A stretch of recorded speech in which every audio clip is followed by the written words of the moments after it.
In this video, I am breaking down the 10 biggest money lessons I learned in my 30s. I turn 40 in June, believe it or not.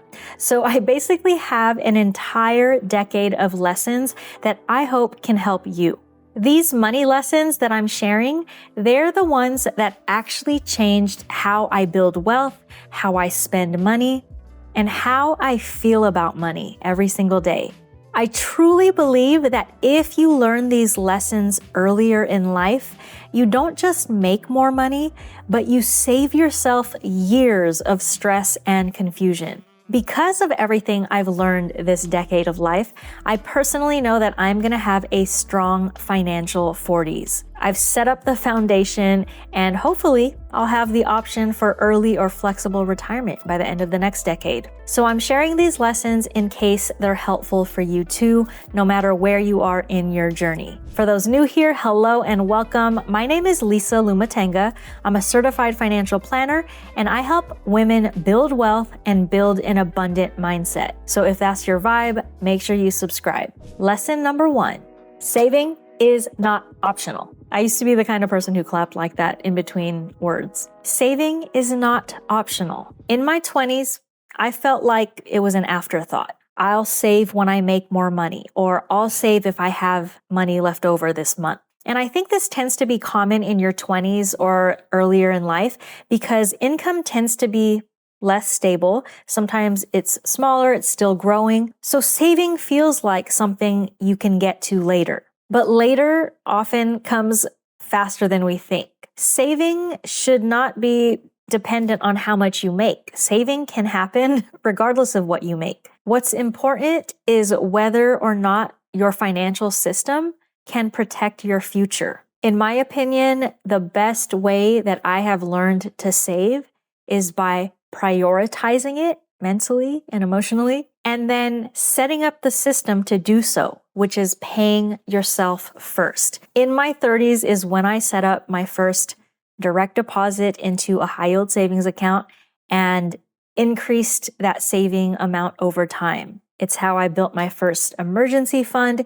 It's how I now save for bigger financial needs. Key takeaway, non-negotiable. Saving for the future and prioritizing it. Lesson number 2, investing is a must if you want to stop trading your time for money. Saving, like I mentioned earlier, non-negotiable. Saving is your protection. It is your foundation. When you have enough saved, it opens up the doors for you to invest with a cushion underneath you, with a safety net. When I talk about investing, I just mean putting your money into something that can grow over time. Oftentimes, that's stocks or funds. And here's the lesson that really hit me in my 30s. You cannot outwork time. We all have a finite amount of time, but you can use your time to your advantage. That is something I did not grasp in my 20s. I know some of you know about compound interest and investing a lot earlier than I did, but that wasn't a focus for me in my 20s. The timeline for retirement felt so far away that it just wasn't a priority for me. But now in my 30s, earlier in my 30s, that's when I realized time is important. Every year matters. Every month matters. The earlier you can get your money organized and build your foundations so that you can start investing, the more time your money can grow without you having to do anything extra. No sweat equity, no clocking in or out of work, no extra work from you, just your money making more money. Lesson number 3, lifestyle inflation will quietly steal your wealth. Lifestyle inflation is when your lifestyle expenses trend upward, oftentimes without you realizing it, which is called lifestyle creep. So for me, in my 20s, as I made more money, I spent more money. A lot of times it wasn't dramatically, but it would happen slowly. My lease would be up and I felt like I could move into a nicer, more expensive apartment. I had more funds in my account, so I ended up eating out more, buying more rounds of drinks for people, paying for convenience whenever I could. So lifestyle inflation, that's when your spending increases as your income increases. And in your 20s or when you're younger, that can feel like progress. We know what we had to do to earn that money. We know how many hours we had to clock in at work. We know how many meetings we had to sit through. We know how many customers we've had to deal with. And because we work so hard, we feel like we deserve to use that money. And I think you should feel empowered to use your money. But like with all things in life, it's a balance. You want to be able to use your money intentionally while also planning for the long term. So the big lesson for me wasn't that I had to stop improving my lifestyle and increasing my expenses, especially if I made more money. But the lesson was how important it was to spend with intention, to increase my lifestyle expenses with intention, to be cognizant that it's happening and that the things that I'm spending more on actually align with what I want. And as part of all of this, it also became key to decrease expenses when it made sense to. If something adds no more value to your life, you shouldn't be spending your money on it. So building in regular audits and checking in on my budget and my spending is what has enabled me to really be in control of every dollar spent so that there's no waste. Lesson number 4, clarity. Clarity is so underrated and it is gold. In my 30s, I realized that what I was missing in my financial life was clarity. I did not have clarity about what I wanted or why I wanted it. I did not have clarity on where all my money was going. I did not have clarity on why my paycheck was broken down the way it was. I just took the paycheck and didn't question all those random deductions and things on it. What I thought in my 20s was I wanted more. I wanted more money. More money would enable me to buy more things, pay for more experiences. More money could give me more external markers of success. For example, I wanted things like buying a house because that's what I was told was important. But I never actually stopped to ask why that was so important to me. It wasn't until I ended up selling my first property and then saving up for another one that I stopped to think about why I wanted another home. Why did I want to get into real estate? In my case, the second property I bought was meant to be an investment. It wasn't to show how successful I am or for stability, right? Instead of renting. It wasn't that. It was literally meant as an investment. And because this time, the second time I bought a home, I knew what I was getting into and why I chose to make that decision. It has made so many financial decisions so much clearer for me. Clarity with your finances can simply mean that you understand your current financial situation. And maybe you understand the purpose behind your goals. And that includes things like what is the why behind going back to school when you know that's going to cost a lot of money? The why behind switching jobs, because that can impact your income. The why behind quitting your job to become an entrepreneur. Having clarity on all of these things, it makes it very easy for you to make all sorts of financial decisions along the way. In your 20s, or at least I could speak for myself, it's very easy to chase more money, chase the job that pays more, chase the nicer car. But the layer that I specifically added in my 30s was the part about getting clear on my why. Why do I want to make more money? What would that money actually do for my quality of life? What would it change? Once you have clarity around your finances and your wants and needs and your goals in life, your financial decisions stop being so reactive and instead they become intentional. And that is key in having more control over your finances. Lesson number 5. Some people might argue me on this one, but your money habits matter more than your income. In my 30s, I have worked with people who made a lot of money and still felt broke. And on the flip side, I've seen friends with average incomes build real wealth and have a great relationship with money. If you can save consistently, if you can spend with intention, if you can automate your systems, You can build wealth at any level of income. Now, of course, more money, more resources, that helps. That helps accelerate things. And of course, less money, less resources, when things are tight, there's a lot more risk in that. But one thing that has come up with so many clients of mine is if they tell me things are just so tight, they make a salary, but the cost of living where they're at is so expensive. It's impossible to get by. It's impossible to save.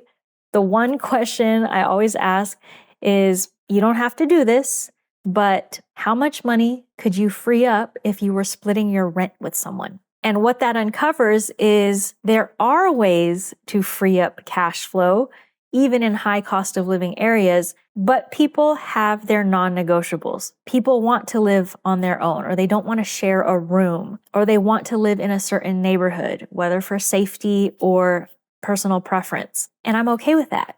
But what I've had to point out to people is you do have more flexibility and choice than you think. It's all a matter of what you are willing to do or not do, and which goals or values of yours are the bigger priority. It's one big balancing act. But back to the point, back to the lesson, if you can build good habits and be consistent with your finances, you'll be better off no matter what income level you're at. Lesson number 6, you need a long-term vision. You need long-term goals. Otherwise, you're going to continue being reactive with your finances.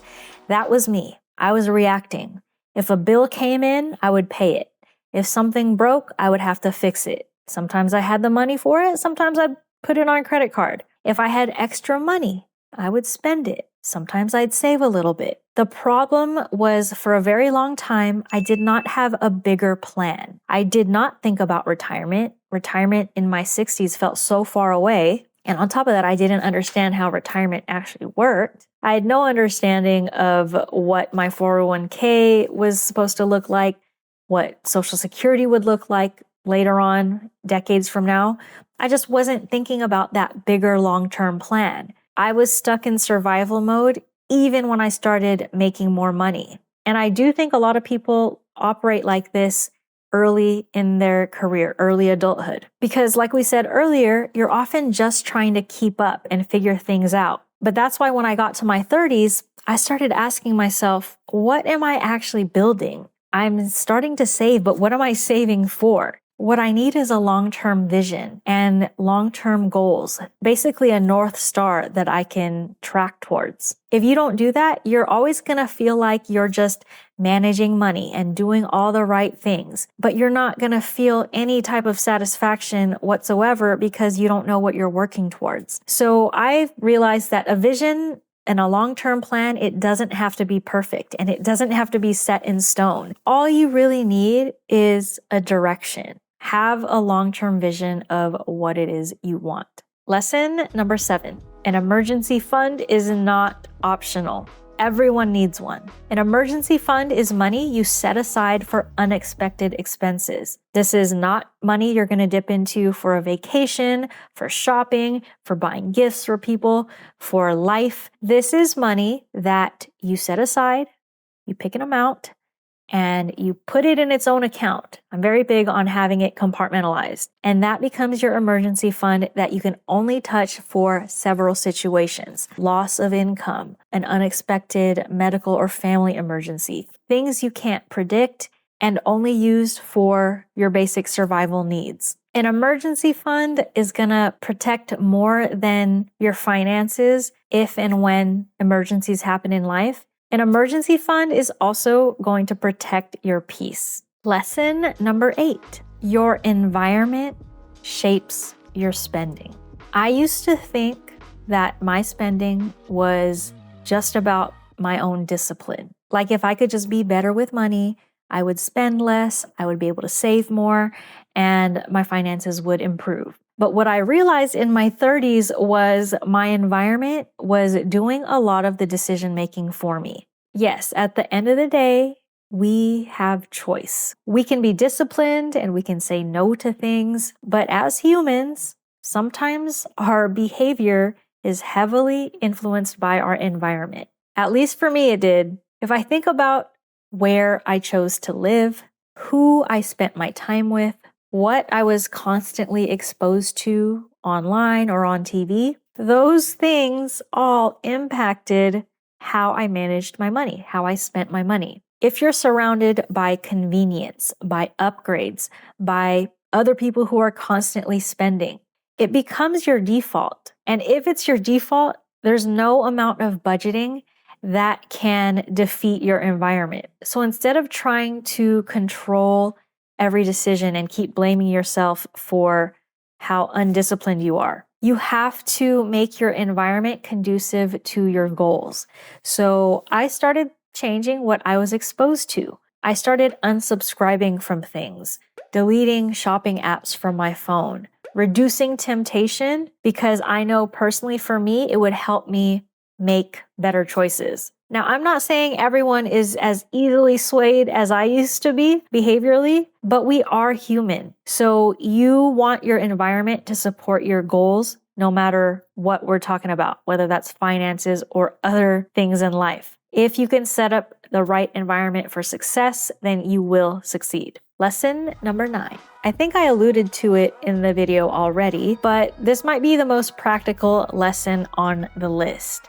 Automation simply means that your money moves automatically without you thinking about it, without you having to click any buttons, without you having to open any apps. Automation removes friction. Spoiler alert, we are the friction. Oftentimes, we are the bottlenecks of our own money. If we choose not to save money, then the saving doesn't happen. So if you can automate elements of your finances, it makes it so much easier for you to stay consistent and stick to your game plan. For example, you can automate savings, like I mentioned earlier with paying yourself first. You can automate your investment contributions, whether that's a payroll deduction like for your 401k or automating an amount to invest consistently. You can automate bill payments. When I started to automate my money, everything got so much easier.